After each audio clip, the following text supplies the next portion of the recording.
greatest game since the last greatest game the Bills played in the playoffs. Yes, or maybe the last greatest game the Vikings played in the playoffs. But we do have a greatest catch of a lifetime nominee going to Justin Jefferson. And one more play, we have the greatest play ever overseas, Tom Brady going out for a pass.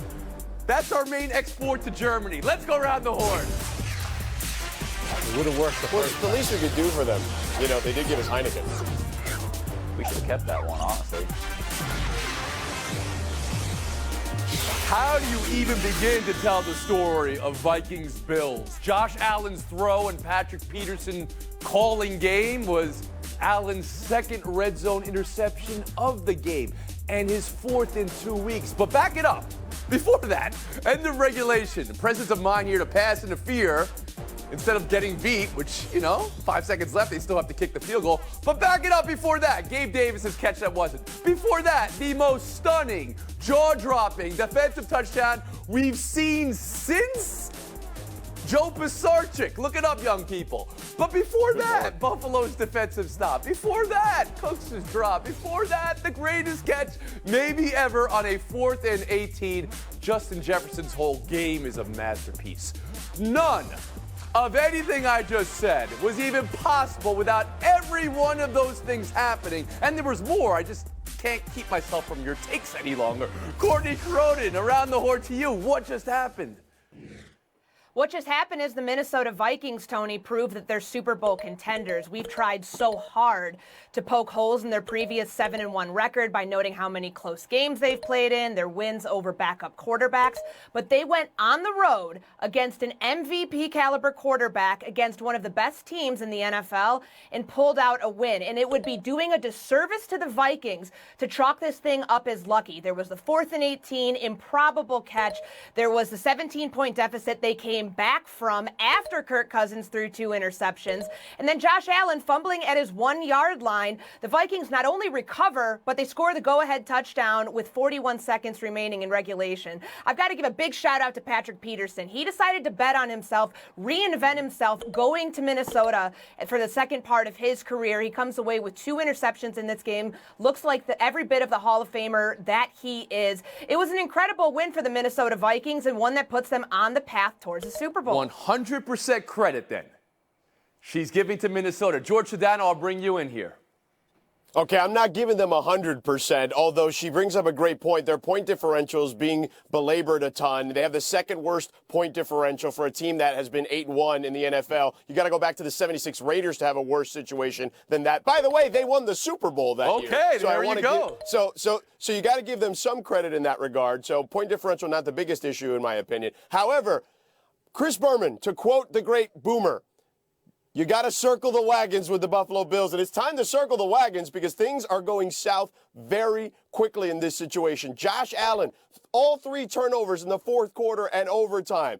I mean, this thing was a disaster. 13 points off those turnovers led to the situation that they were in. And by the way, this is not just a one-game situation. The last 3 games for the Bills, they've scored only 4 points than this entire panel has in the second half per game in those situations. And in those 3 games, Josh Allen, whether he's dinged up or not, has thrown 0 touchdowns and 5 interceptions. This is a big cause of concern if you're the Buffalo Bills, considering the Miami Dolphins are now in first place in the AFC. Frank Isola, is this more about Buffalo or Minnesota?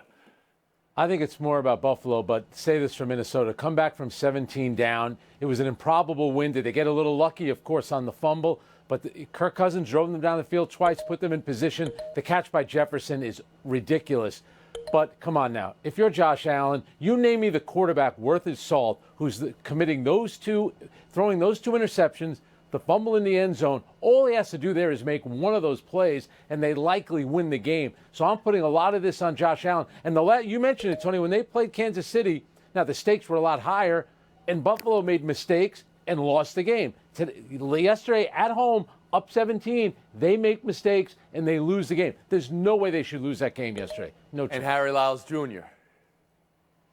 I think this is about both, but if we're giving the Vikings credit finally, then we have to criticize the Bills because the Vikings' MO this season has been comeback victories. This is the 5th time with under 2.5 minutes that they have come back to win a football game. George mentioned the point differential. And the thing with the Buffalo Bills is this is now the 3rd time that they've lost a football game this season, where typically we've come out of it and it goes, well, look at how much it took to beat them. Yes, that's true, but teams that ultimately end up winning the Super Bowl, they win those close football games. I think the Bills' biggest issue is with Josh Allen because of how good he is. He has to understand the line when it's time to be Superman and when it's time to make good decisions. I don't blame him at all for a lot of the interceptions that he throws, because if I was him, I've seen that there's not a play on a football field that I cannot make, but he's got to find that line where he's starting to make some of those better decisions, and then they'll win these closer football games. George Dano back in. Tony, you asked me this last week if they had a flaw, the Buffalo Bills, and I said it's their lack of a running game when it's not Josh Allen. We talked about this when it came to his injury. If he didn't play, that they were going to be in a big problem when it came to running the football. They can't run the football, and that turnover is a big example of them needing to be able to run the football. Courtney, I appreciate your focus on Minnesota. Again, that's not being said enough. And you covered this team for the last couple of years. But to focus on Josh Allen now, back-to-back games for him, not getting it done in the red zone, those interceptions, not just head scratchers, but head bashers against the wall. He had a Willis Reed type comeback from the elbow, but then was using that elbow as a battering ram to try to force fumbles on tackles after turnover. The defense is having its letdown. So how troubling a loss is this for Buffalo, Courtney? It's troubling because this is becoming a trend for Josh Allen, throwing interceptions in the end zone. It's his 2nd game in as many weeks where that's happened, 4th interception in the last 2 weeks. I don't blame much of this on the elbow, though, because he was averaging 7.6 air yards per completion, which is right around his season average. So those 3 turnovers in the 4th quarter and overtime, for me, I'm not going to put the onus on his elbow. I'm going to put the onus on the fact that this team can't close out games. They're 2-9 in one-score games dating back to last season, and they haven't scored a second-half touchdown in a month. That's a problem. Harry Lyles, on Josh Allen specifically, is there a hurdle he needs to jump over? Is it mental? Is it physical? What is it in the ability to close out games? I think it is mental. Again, for me, he's just so talented, right? I mean, the plays that we've seen him make, the player that we've seen him become after the player that he was when he came into the league, there's, again, to me, no reason why I wouldn't think that if I was him that I could make any play out there on the football field, but he does have to reel it in. If he's able to do that, I think a lot of Buffalo's issues, even with a lack of a running game, are solved just because he is that good at football. But if he doesn't do that, then I think that you're going to continue to see these games where they're close and they end up losing them because he tries to win the game on a single play. On the botched snap, is that on a quarterback? I'm trying to think. It never happens because they're never in 100%. I mean, should they have been maybe in the shotgun and tried to chew up some time and give some space and throw the ball away, Frank?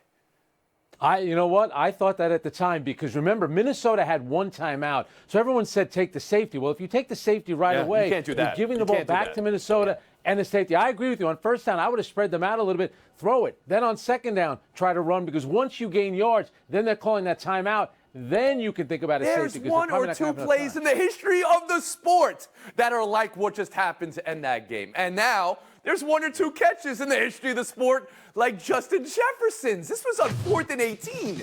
So there's this catch. I don't know. I'll throw out a few. There's Beckham. There's Tyree. There's Edelman. George Pickens from this year had a good one. Lynn Swann. Anybody want to say this is the best ever? Frank, you? No, I'm going to go with the David Tyree catch in the Super Bowl under the circumstances, but they're similar in this regard. The defensive back tried to knock the ball down. Rodney Harrison in the Super Bowl also went for the interception as opposed to knocking it down. But come on now. Justin Jefferson, all game long, the catches that guy makes, he is an absolute superstar. In a league where everyone gets overhyped, he's actually underrated. Harry Lyles Jr.?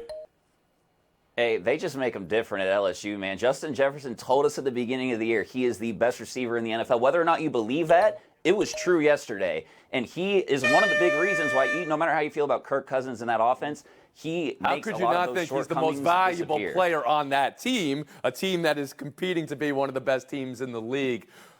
You said he was underrated, Frank. Mike Wilbon yesterday said, can we use his name in the same breath as Jerry Rice? Wow, Wilbon. Wow. At that point, I think they were underrating. We'll move on. Another game I want to get your view on how the Packers beat the Cowboys. Because you knew the second they put up this stat that the Cowboys had never blown a 14-point lead in the fourth quarter, you knew it was donezo. It's the Christian Watson game. It's a game where Rodgers and LaFleur, again, had a moment on the sidelines with Rodgers barking. In overtime, Cowboys had a comical offsides and then a tough call on fourth down. Analytics slightly ahead to kick the field goal, but McCarthy didn't, and they failed on fourth down here. Green Bay wins it. George, was this more about the Cowboys or the Packers' season maybe being back on? Tony, I want to give the Packers credit, as particularly Christian Watson, shout out to him, North Dakota State, but this is about the Cowboys. And I'm not going to criticize Mike McCarthy for going for it in that situation, because I wouldn't have kicked it either. He understands that stadium. He understands the win there as well as anyone. However, I am going to criticize his play selection. You got to run the football there with Tony Pollard. And the other part of this is, can we have a real conversation about Dak Prescott? And let's look at this. I've got some numbers to back this up. When the Cowboys pass the ball 60% or more in regards to their play selection with Dak Prescott as their quarterback, they are 9-30 in those situations. When they go under 60%, they are 47-7. They rely way too much upon Dak. They've got a good running game, a good offensive line, and the other part that's a big problem for them, that is looming for them, is that people have started to figure out you can run against this defense to neutralize them some. You've got a couple of teams back-to-back that have put up monster games on the ground against them. Great stats, George Sedano. Frank Isola, more about Green Bay or Dallas? Well, remember, Green Bay was down by 14 points in the fourth quarter, came back tied up, and they win the game in overtime. I don't mind them going for it on that fourth down play. George is talking about running the ball, but all right, so you're paying Dak Prescott as a superstar quarterback. You think in that case, you think Patrick Mahomes is handing the ball up? You think Tom Brady or Aaron Rodgers is Did you mean on third down or fourth down, George, the run? Because he wanted them to run on third down. He wanted them to run on third, which is he threw 46 passes. That's a lot, but there comes a point where he's put in this like superstar pantheon with all these quarterbacks. Really, what has he done? Harry, was this about Seriously, Dak Prescott failing to get it done for you? Not really. I mean, to me, this is about the Packers. You come out with a win that you absolutely had to have. This felt like one of those weird games that Dallas loses anyways. But to me, I don't know that this is going to turn into the big Packers run that we've seen in the past, just because Aaron Rodgers hasn't butted heads with his coaches and the rest of his team in the way that we've seen this year. Oh, you thought there was something to that sideline thing? Courtney Cronin, how about you? The Cowboys' run defense. This is the second straight game where they've allowed 200-plus rushing yards. Micah Parsons called it fire in the house. Well, they might want to extinguish that because they've got Dalvin Cook, they've got Saquon Barkley, they've faced Jonathan Taylor. Yep. Might want to figure out their biggest gap on defense if they want to get back on track. Not just fire in the house, fire in the hole. Yep. Speaking of fire, there was fire from Rodgers. The lip readers, I know everyone knows what he said. For me, it was, that's it, forging the river on Oregon Trail. Come on. We'll be back. Fire still next. He said I'm on the Pat McAfee show. Matt LaFleur slept at the stadium last night. That's what he was telling him. Sleep Death here. by dysentery? News of the day from the Las Vegas Raiders. No news. I had multiple panelists Friday predict if Josh McDaniels lost to Indy, lost to a coach who never coached before, he'd lose his job. Not the case. You just knew this game was going to be extra, though, and the emotion from Jeff Saturday in the debut win and the plays it took. I mean, Matt Ryan had a 39-yard run. The fumble the Raiders could not gather that may have salted the game away. The touchdown for Indy on the play after that. Vegas' inability to win it when they had a chance. And the two tremendous defensive plays from those inspired Colts breaking up would-be touchdowns. Derek Carr inconsolable after this game. Jeff Saturday soaring. Bill Cowher, who called it a disgrace to the profession that Saturday was hired. Does a win change that? Frank Isola, what do you buy, what do you sell? Well, I think Derek Carr's post-game press conference was revealing. I think he's calling out some players. As for what Bill Cowher said, he also jumped over a lot of people when he got his job, unless he worked as a production assistant in Davenport, Iowa, and maybe his first on-air job was in El Paso, Texas. So why is it okay for him to get a job like that, but not Jeff Saturday? Jeff Saturday's not performing open-heart surgery. He's coaching football. Give me a break. Harry Lyles Jr. You know, the internet and Twitter have given us so much over the years, but few moments have been better than tweeting about how horrible the Raiders are and then beating them 2 weeks later off the street. That's it for me. So Saturday deserves full credit here. I know, Frank, it took me a second. I mean, you're saying he's not doing open heart surgery. Sometimes it looks like coaches are doing open heart rocket science, right? Anything could happen in an NFL game, and here the guy comes out, and they have a pretty seamless debut. Yeah, because he put a lot on the assistant coaches. He was delegating. By the way, Aaron Boone managed the Yankees right from the broadcast booth. Doc Rivers did in the NBA. Right, Why couldn't Jeff Saturday? Right. Courtney Cronin, bring you in.